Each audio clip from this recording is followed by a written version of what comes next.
Bonjour à toi qui m'écoute. J'espère que tu vas bien. Aujourd'hui, je te parle d'un sujet très intéressant qui s'appelle le désencombrement personnel. C'est un sujet qui est passionnant, qu'on n'entend pas souvent parler, mais qui, je te dirais, est arrivé dans ma vie de façon naturelle. C'était comme la prochaine étape, je peux dire. Pour moi, en tout cas, et j'ai envie de t'en parler parce que justement, peut-être que c'est des questions que tu te poses, peut-être que tu es rendu un peu au même stade que j'étais, où est-ce que j'avais besoin de plafonner et j'avais besoin qu'on me parle de ça à ce moment-là. Et donc, j'ai trouvé beaucoup de réponses à travers des encombrements personnels et voici ce que c'est un peu ce que c'est le désencombrement personnel. On parle beaucoup du développement personnel. Le développement personnel, ça le dit, hein, c'est développer la personne. Et là, attention, hein, ça se peut que les propos que je te présente aujourd'hui soient choquants un peu, dérangeants. Et ce que je te partage, c'est mon cheminement, mon parcours, mes apprentissages, c'est pas la vérité. Okay? Tu prends ce qui est bon pour toi, puis tu ajoutes le reste. Donc bref, le développement personnel, ça développe la personne. Donc la personne, le personnage, la personne, le fait qu'on s'imagine qu'on est un corps, une personne, une personnalité, c'est directement relié avec l'ego. Alors la personne, c'est nourrir notre ego d'une certaine façon. Okay? Et donc, dans le développement personnel, on apprend, hein, on sort du mode victime, qui est un petit peu comme la première étape. D'ailleurs, je vais en parler dans une autre vidéo, un autre podcast bientôt. Les différentes étapes du cheminement personnel. Mais quand on fait du développement personnel, on se dit, OK, voici qui je suis, puis là, bon, on apprend à devenir la meilleure version de soi-même. Hein. Et à un moment donné, on fait le tour. On fait le tour, puis on se rend compte que malgré tout le beau crémage que j'ai mis sur la personne que je suis, que j'ai atteint mon plein potentiel, que je suis devenue la meilleure version de moi-même, que j'ai des bonnes pensées positives, que je réalise mes rêves, que tout ça, il n'y a rien de mal là-dedans, mais à un moment donné, tu te rends compte que tu as tout ça, mais qu'intérieurement, tu souffres quand même. Et c'est là, moi, l'espèce de claque dans la face que je me suis dit, OK, ça fait genre 10 ans que je fais du développement personnel. Puis finalement, mais j'ai l'impression d'être au même point de départ. On s'entend à quelque chose près. J'ai quand même changé, évolué, grandi, tout ça, mais ça revient qu'à l'intérieur de moi, je sens qu'il y a quelque chose qui manque. Il y a quelque chose où je veux pas aller, où je suis pas sûre, où je comprends pas, où je me cherche encore à travers ça. Et c'est là que le développement personnel s'est transformé en cheminement spirituel. Et l'aspect plus spirituel, évidemment, on peut avoir des égos spirituels aussi. Hein? L'ego peut se transformer en bien des affaires. Je suis passée par là, probablement que je l'ai encore souvent, je sais pas. Mais c'est sûr que je l'expérimente encore. Mais la différence, c'est que je suis de plus en plus capable d'identifier, d'observer les comportements reliés à la personne, donc à mon ego. Pourquoi? Parce qu'en faisant du désencombrement personnel, on laisse tomber les masques. On laisse tomber nos masques de protection qu'on a un jour créés pour survivre en société. Souvent, c'est quand on était très jeune ou est-ce qu'on a vécu des expériences qui nous ont créé des blessures de l'âme. Souvent, vous avez entendu parler de ça avec Lise Bourbeau, entre autres. Et quand on est dans cet espace-là de survie, on est en mode survie, mais naturellement, on se met des protections. Donc, on met un masque, on s'arrange pour que ça soit cute, qu'on paraisse bien, qu'on respecte les standards de la société. On veut surtout pas montrer nos parts d'ombre, hein, les parties un peu moins attrayantes de notre personnalité ou de qui on est. Hein, fait qu'on met une belle façade. Un peu comme sur les réseaux sociaux. Hein, sur les réseaux sociaux, tout ce qu'on voit, c'est toujours beau, mais on voit jamais le caca derrière. Fait que le désencombrement personnel aide à se désencombrer de cette espèce de limite personnelle. Oh, mon Dieu, une mouche. Parfait. Nous aide à se désencombrer, à laisser tomber cette espèce de carcasse dans laquelle on s'est coincé. Cette espèce de limitation dans laquelle on pense qu'on ne peut être que ce corps. On est beaucoup plus grand que ça. Donc, le désencombrement commence par justement laisser tomber les masques, à observer quels sont mes comportements. Les comportements qui m'amènent à souffrir, les comportements de survie, les comportements que ce soit dans le jugement, que ce soit dans les pensées, mes façons de voir les choses, mes perceptions, ma façon de m'exprimer, mes choix que je fais dans la vie. Tout ça, c'est souvent, en fait, c'est teinté de nos mémoires. Alors, c'est tout ce qui vient du passé. Notre cerveau, sa job, de un, c'est pas de nous rendre heureux, hein. C'est pas du tout sa job. Sa job, c'est de nous faire survivre. Il est constamment un peu en mode survie, en fait. Ça, c'est le cerveau qu'on appelle reptilien, qui est toujours dans le fight or flight. Alors, soit je me bats, ou soit je fuis le danger. Et donc, du danger, il y en a partout. C'est une des raisons pourquoi il y a beaucoup de gens qui sont dans des expériences d'anxiété généralisée ou d'angoisse, de stress, de dépression, parce qu'on est constamment bombardé. Et même si ce n'est pas des vraies situations de danger, une situation de danger pour l'esprit peut être juste « Ah, il y a quelqu'un qui m'a coupé sur l'autoroute, puis là, je me mets soit à gueuler après ou à fuir la situation. » Ou on est constamment impacté par l'extérieur, et là, avec tout ce qui se passe en ce moment, c'est de plus en plus pire. Et donc, commencer déjà par observer, par voir mes mécanismes. Parce que, oui, ça, là, je vais en dire, des fois, je me perds un peu dans mes idées. C'est ça. C'est que le cerveau n'est pas là pour nous faire survivre. Il est vraiment là pour... il est là pour nous rendre heureux, il est là pour nous faire survivre, pardon. Donc, ce qu'il fait, c'est de constamment faire des liens avec ce qu'il voit. Donc, à travers mes yeux, je vois une situation. Et selon mon passé, mon histoire, mes expériences, je fais des liens pour catégoriser si ce qui est devant moi est bien ou mal, est dangereux ou pas, et répond à mes valeurs ou pas. Donc, on est constamment dans un monde de dualité. On sépare le monde de bien et de mal. Et évidemment, chacun d'entre nous, on a des critères de bien et de mal différents. C'est une des raisons pourquoi il y a des guerres dans le monde, puis que pourquoi on ne réussit pas à s'entendre en tant que peuple. C'est parce qu'on est constamment reliés à travers la dualité du bien et du mal selon nos expériences, nos croyances, nos patterns, nos blessures. Et même qu'on peut dire que de génération en génération, ces mêmes patterns-là, ces mêmes blessures-là se partagent de mère en fille, de père en fils, et ainsi de suite. Parce que souvent, on ne prend pas le temps justement de le pointer, de l'observer et d'aller guérir ces parts d'ombre qui sont là. Et comment est-ce, j'ai une question que j'aimerais vous poser, comment est-ce qu'on peut apprendre vraiment à s'aimer pleinement, à être dans un amour inconditionnel envers soi-même si on n'est pas capable d'aimer ces parts d'ombre-là? Ces parts d'ombre sont les mauvais côtés, les mauvaises pensées, les choses qu'on a fait de correct. Et ça, on en a tous, hein. Même la meilleure personne du monde, là. Même bon, j'ai pas l'exemple à vous donner, là, mais même Mère Teresa avait sûrement déjà fait des choses pas correctes. Selon qui, selon quoi, évidemment, là. Mais on a tous cet espace-là qu'on veut éviter d'aller parce que c'est inconfortable. Parce qu'on veut s'assurer de bien fitter dans le monde pour pas être mis de côté. Parce que il y a plusieurs milliers d'années, à l'époque de nos ancêtres, quand on devait vraiment vivre en mode survie, parce qu'on était vraiment dans des modes de survie où on pouvait se faire attaquer et mourir par des animaux, par exemple, ce mode survie-là nous a effectivement permis de passer à travers tout ça. Mais à l'époque, quand on était en tribu, si on ne fitait pas dans la tribu et donc on dérangeait ou qu'on était différent ou qu'on ne suivait pas les règles, on se faisait exclure de la tribu.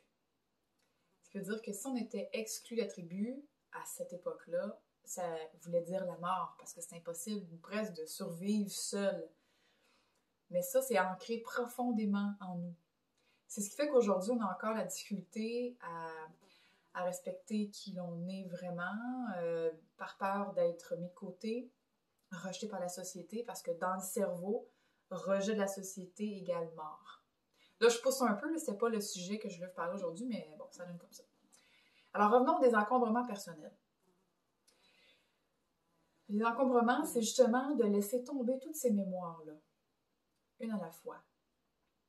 C'est de laisser tomber les masques, de laisser tomber les croyances, de laisser tomber ce qui est bien ou ce qui est mal. Et c'est vraiment de refaire une harmonie entre tout ça. Arrêter d'être dans la séparation qu'il y a moi et la nature, il y a moi et l'autre, il y a moi et X. Tout est un, tout est interrelié. Tout est directement le reflet l'un de l'autre.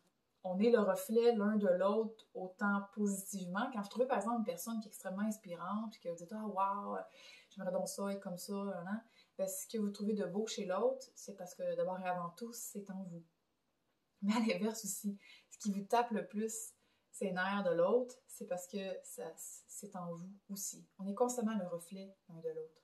Et on joue tous des rôles. On joue tous des rôles pour pouvoir se faire réagir, grandir. Et chaque opportunité, chaque expérience est une opportunité pour revenir à la maison. Revenir à la maison, c'est de dire « Hey, qui je suis? Est-ce que je donne le pouvoir à mon mental et à mon ego? Est-ce que je suis un ego? Si j'ouvre mon cerveau, là, il est où l'ego? C'est un concept. Mais le mental et l'ego est rempli de concepts. Ce que je partage, c'est aussi un concept. Il faut des concepts pour expliquer les concepts. C'est une espèce de, comment on dit, de paradoxe. La vie est un paradoxe. Magnifique paradoxe. Alors bref, pour revenir aux désencombrements personnels, par où on commence? Quand j'ai compris ça, je me suis dit, j'étais en train de passer ma vie et de me restreindre dans un corps, dans des pensées. Je m'imagine que la vie, c'est mes pensées. Mais un jour, je me suis dit, OK, mais mettons que je vais mourir. Mettons que je vais mourir, OK, un jour. Il va y avoir un corps qui est décédé. L'âme, on dit que l'âme a quitté le corps. La vie a quitté le corps. Donc, si la vie a quitté le corps ou l'âme, ou peu importe, ça veut dire que le corps n'était qu'un transport. Le corps n'était quelque chose de tangible, de physique pour transporter la vie et l'âme.